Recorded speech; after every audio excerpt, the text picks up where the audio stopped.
drop a like and do share. Leave your comments and do not forget to subscribe for more videos. Hello students, my name is Niyati Said and thanks for watching Edupedia word videos. My topic for the presentation is Anatomy of Dicot root. Okay. In this section of the presentation, we will study about the internal morphology of Dicot root. Okay.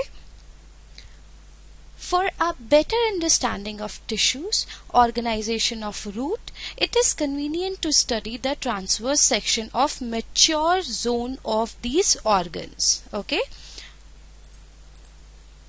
So, this is the transverse section of Dicot root. Okay, this way we cut. If we want to study transverse section of any organ or organism, okay, and thus we study under microscope this way. Okay, so let us study the anatomical feature of Dicot root from out to in. Okay, so this is part 1. Okay, so the outermost layer is epiblemma. Okay, it is also called as piliferous layer, students. Okay, students, please note that the transverse section of the Dicot root, it shows the following plan of arrangement of tissue from periphery to center. First is epiblemma, okay, and second is cortex. And please note that on epiblemma root hairs are there, which is meant for absorption of water. Okay, now comes cortex, students. Cortex and endodermis. Okay, so this is your cortex, and what is this? This is your exodermis. Okay, now comes exodermis is meant for storing food, starch and water. Okay, see what is this? This is endodermis. Okay, and these are barrel shaped cells, students. Okay, see, these are barrel shaped cells which are present in endodermis, and radial walls, they are made up of Casparian strips. I'll explain in detail what is Casparian strip, but for the time being, just know that endodermis, they have barrel shaped cells like these, which are highlighted with the green color, and the radial walls, they are made up of Casparian strips, which is composed of suberin, students. Okay, now please note that this is rhizodermis. That is, epiblemma is also known as rhizodermis, this upper layer. Okay, so this is the outermost layer, which is made up of single layer of parenchymatous cells without intercellular spaces, students. Can you see the intercellular spaces between these cells? No. Okay, so they are single layer parenchymatous cells without intercellular spaces. Okay, and stomata and cuticle are absent on epiblemma. And please note that there are few protrudings, which is called as root hair. Okay, root hairs, they are always singled cell. Okay, and they are meant for absorption of water and minerals. Okay, now comes cortex. Cortex consists of oval or rounded, loosely arranged parenchymatous cell. Okay, so this is your cortex. Cortex means they are round, loosely arranged. Can you see the intercellular spaces? Yes, this is intercellular spaces among the cells. So they are very loosely adhered with each other. Okay, and these cells, they may store food reserves. Okay, now comes endodermis. Endodermis, it is made up of single layer of barrel shaped parenchymatous cells, as I told you. See, these are green the one which is highlighted with green color, they are barrel shaped cells which are present in endodermis, which is a characteristic of endodermis. The radial and the inner tangential wall of endothermal cells, they are thickened with suberin. Okay, they are made up of suberin. Okay, but these Casparian strips, they are absent in endodermal cells, that is facet cells, which are located opposite to the protoxylem element. I'll explain what is protoxylem but later, but for the time being, just know that these Casparian strips, they are absent in the endodermal cells, which are located opposite to the protoxylem elements, students. Okay.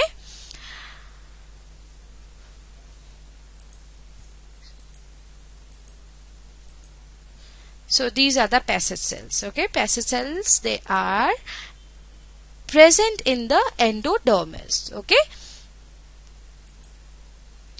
Now, what is epiblemma? We'll see. Epiblemma is the outermost covering of the root formed by a single layer of compactly arranged barrel-shaped parenchymatous cells. Okay, epiblemma is the outermost layer. Okay. And many of the epiblemma cells, they protrude in the form of unicellular root hair, okay, which are meant for absorption of water and mineral.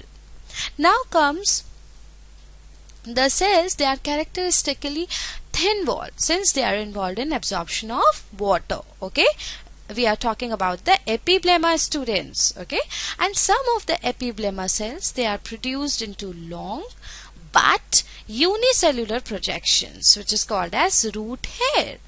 Hence, the epiblemma is also known as piliferous layer because they have unicellular projections. That's why epiblemma, that is outermost layer, which is also known as epidermis. So don't get confused between these two words. Epiblemma and epidermis, they both are same. Okay, so the epiblemma, because it contains long unicellular projections, hence it is also called as piliferous layer, students. Okay, so this was about the epiblemma. Okay, now come to the cortex parts. Students, for the better understanding of tissue organization, it is always advisable to study the transverse section of that particular organ. So this is the transverse section, okay, of a sunflower root. So the internal tissue organization is as follows. First is epiblemma, second is cortex. This portion is cortex, students, and this is what? This is the pericycle, okay. This is endodermis. This outer one is endodermis. This one is pericycle, inner to the endodermis, and this is metaxylem, okay. And this is Casparian strips. As you can see that this is the Casparian strip, the thick band. Protoxylem is this one, the dark one, okay. This is the conjunctive parenchyma. This is the pith portion, okay. This is the pith portion. So this is the transverse section of a sunflower root, which is dicotyledonous, okay. So first we have studied about the epiblemma, which is also known as piliferous layer, which is also known as epidermis, because it contains or it has unicellular long root hairs. That's why it is also called as piliferous, okay, layer. Now come to the cortex portion. This is the cortex portion. It is a major component of the ground tissue of dicot root. It is present in monocot root also, but now we are studying about the dicot root. So cortex is the major component of the ground tissue of root. Okay, it is represented by several layers of loosely arranged parenchymatous cells, as I have taught you. Okay, so they are loosely adhered parenchymatous cells and intercellular, because they are loosely arranged parenchymatous cells, hence intercellular spaces are prominent. The cortex is mainly meant for storage of water. The cells, they also allow a free movement of water into the xylem vessel. See, this is the xylem vessel, protoxylem and metaxylem. These are the components of xylem. Okay, these are xylem. So the cortex is mainly meant for storage of water. The cells, they also allow a free movement of water into the xylem vessels. Okay, so first we have studied about the epiblema, and second we have studied about the cortex. Now come to the second, that is endodermis. Endodermis, it is the innermost layer of cortex formed by compactly arranged barrel-shaped cells. Some of the barrel-shaped cells in the endodermis, they are thin-walled and they are known as passage cells. The passage cells, they allow water to pass into the xylem vessel. Okay. The remaining cells in the endodermis, they are characterized by the presence of thickening on their radial wall. And what are these thickening? These thickenings, they are known as Casparian thickenings. Okay, they are formed by deposition of waxy substances, which is called as suberin. Okay, so this is about the endodermis, that it is made up of single layer of barrel-shaped parenchymatous cell. I'll show you the diagram. See, this is the diagram. This is your endodermis. The outer green one is your endodermis. Okay, so they are made up of single layer of barrel-shaped parenchymatous cells.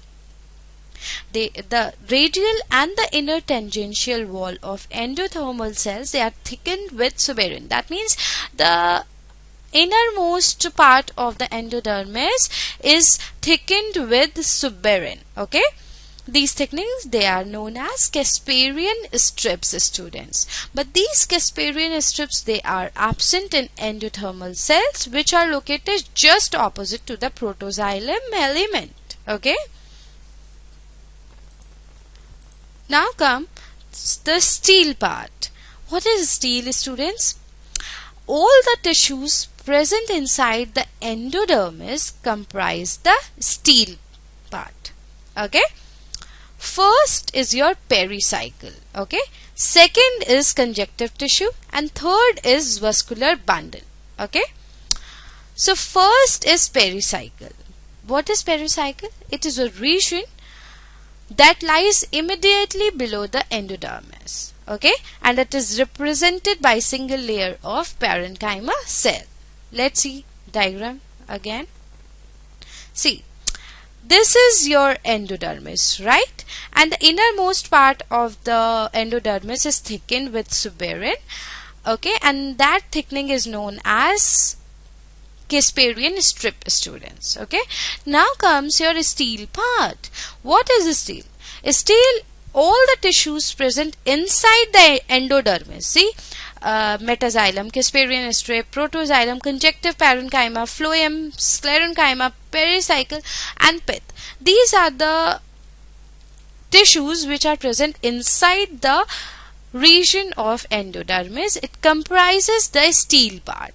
So the first is your pericycle. See, this is the pericycle which is present inside the endodermis. You know what is pericycle? It is just located beneath the endodermis. See, student, this is endodermis and this pericycle is present just beneath it. It forms a single layer. See this skin color layer. This is pericycle. Okay. So pericycle, I told you that it's a region that lies immediately below the endodermis and it is represented by a single layer of parenchymatous cell. Okay. Lateral roots, they originate from the pericycle. Please note that. Okay. This question often asked in PMT examinations, that from where lateral roots emerges. So it emerges or it originates from pericycle, students. Okay. Now come to the second component, and that is your vascular bundle. Okay. Vascular bundles, they are described as radial and tetrarch. Okay, what is it? They are described as radial or tetrarch.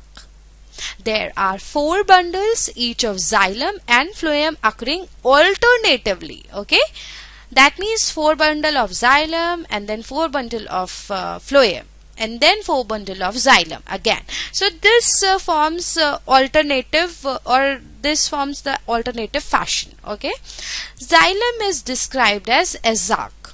I'll tell you what it is. So this is the vascular system. Okay, I'll show you the diagram again. See, this is vascular bundle. That means see, metaxylem, protoxylem, phloem. So vascular tissue, they are in radial arrangement. Okay, see, this is your metaxylem. Okay, this is your phloem. This is again xylem. This is phloem. Again xylem, phloem, xylem, phloem. Okay, so this way it forms the alternate fashion. Okay, so they are in radial arrangement, and the tissue by which xylem and phloem, they are separated, is called as conjunctive tissue. What is it is? See, this portion is your conjunctive tissue that separates the xylem and phloem, because they are in alternate fashion, so there must be any tissue that separates these two. Okay, so that tissue is your conjunctive parenchyma. Xylem shows exarch and tetrarch condition, as I told you. Okay, and please note that this is your metaxylem, which is generally polygonal in shape, students. Okay,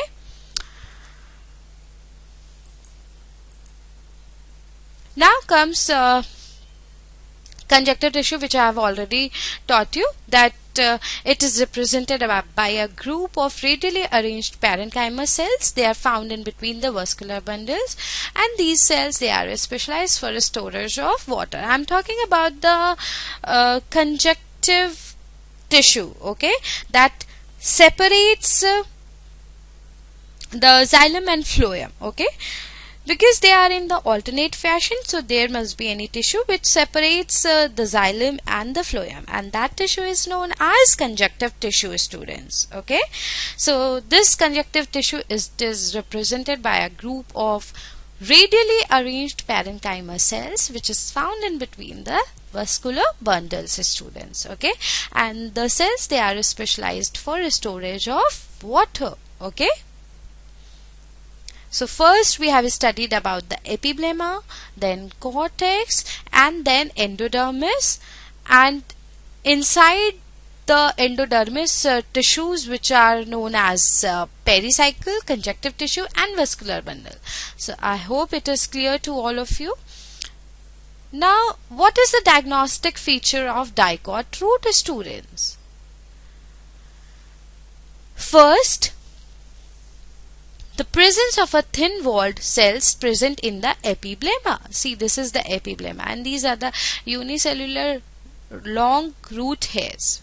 Okay, and absence of cuticle and stomata. Please note that cuticle is absent and stomata is absent in Dicot root. Obviously, stomata is absent. Okay, presence of unicellular root hairs. Okay, these are the unicellular long root hairs.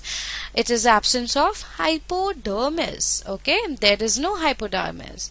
Presence of passage cells and Casparian thickenings in the endodermis, which I have just taught you that this is the endodermis, and below the endodermis there is a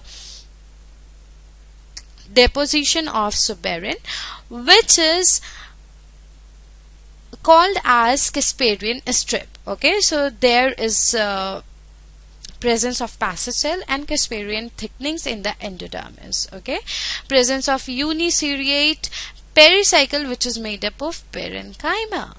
Then presence of conjunctive tissue, which separates the xylem and the phloem element present inside the endodermis, which I just taught you. See, this is the conjunctive tissue, which is made up of parenchyma, and it separates the xylem and the phloem. See, this is xylem, this is phloem, this is xylem, this is phloem, this is xylem, this is phloem, this is xylem, and this is phloem. Okay, and please note that pith is generally absent, although it is shown here, but it is absent in dicot roots. This is the diagnostic feature of the dicot root, that there is no pith. Presence of radial vascular bundle, which exhibits tetrarch condition with exarch xylem. Okay, see, this is how it is. It is forming the endodermis.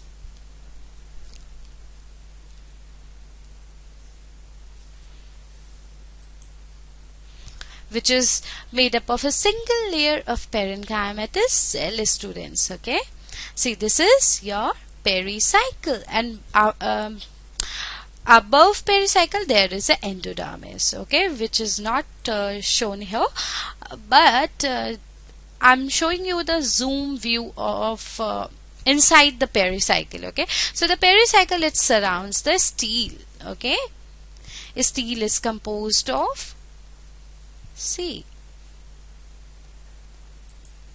which is known as metaxylem, okay, which forms a polygonal in shape. How it is, okay. See, this is protoxylem. Okay, this one is protoxylem and this one is metaxylem. Metaxylem is always present inside, and this protoxylem is present outside. Okay, and they are usually smaller in shape, and metaxylem, they are usually broader in shape. Okay, this kind of fashion is known as exarch. That means xylem is exarch. That means the protoxylem is present outside and the metaxylem is present inside, and that kind of fashion is known as exarch. Okay,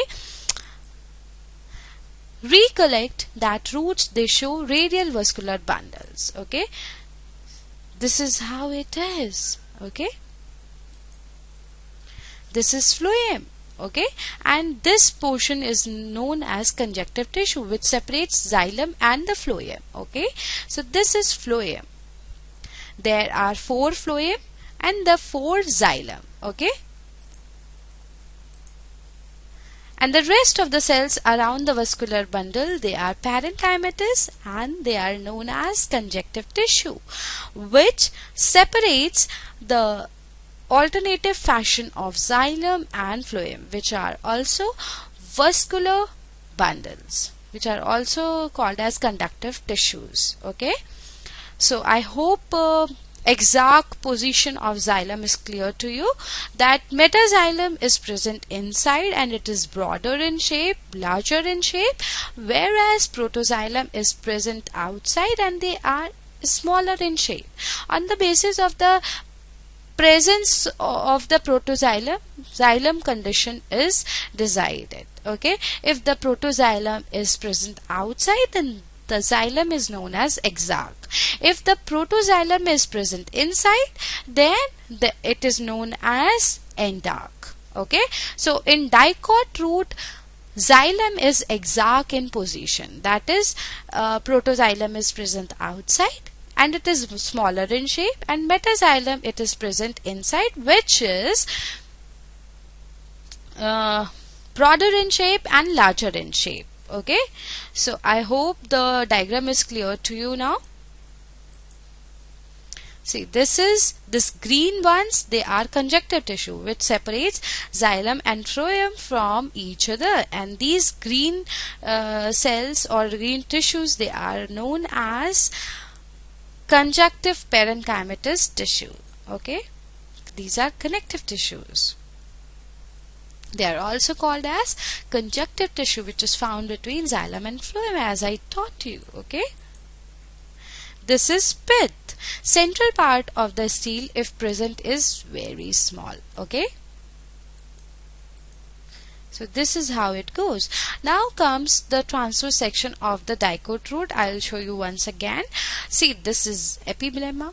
These are the root hairs which are long, and unicellular root hairs, okay, which is present on the epilemma, and it is also called as piliferous layer because it contains root hairs, students. Okay, then that is called as piliferous layer. Okay, now what is this? This is exodermis.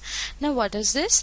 These are loosely adhered cells, hence they are known as cortex, students. Okay, this is cortex. Now comes the endodermis. See, this is the endodermis.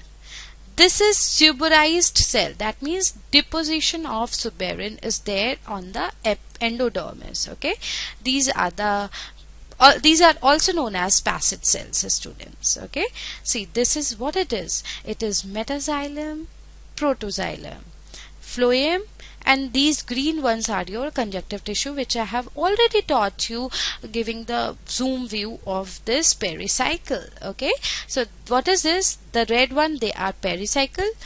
This is xylem component. Okay, this entire is a xylem component. This blue ones are your phloem. This is your metaxylem, which is present inside, and the protoxylem, which is present outside, and hence xylem is called as exact. Okay, that means xylem is in the exact position. Okay, and these green ones, they are separating the phloem and the xylem from each other, hence they are also called as conjunctive or connective tissue. They are made up of parenchyma. Okay, so this is your pericycle.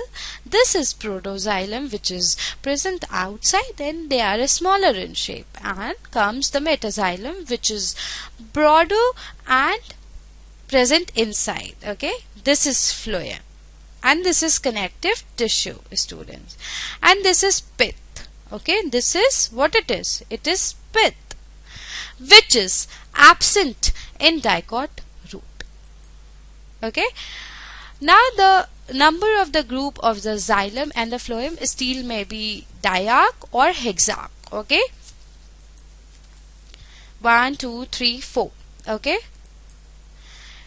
hence the stele is tetrarch. As I've told you that the dicot root has a stele which is tetrarch in position. That means 4 xylem and 4 phloem.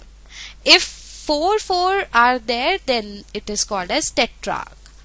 If it is 2, then it is diarch, and if it is 6, then it is called as exarch. Okay, so this was all about the dicot root.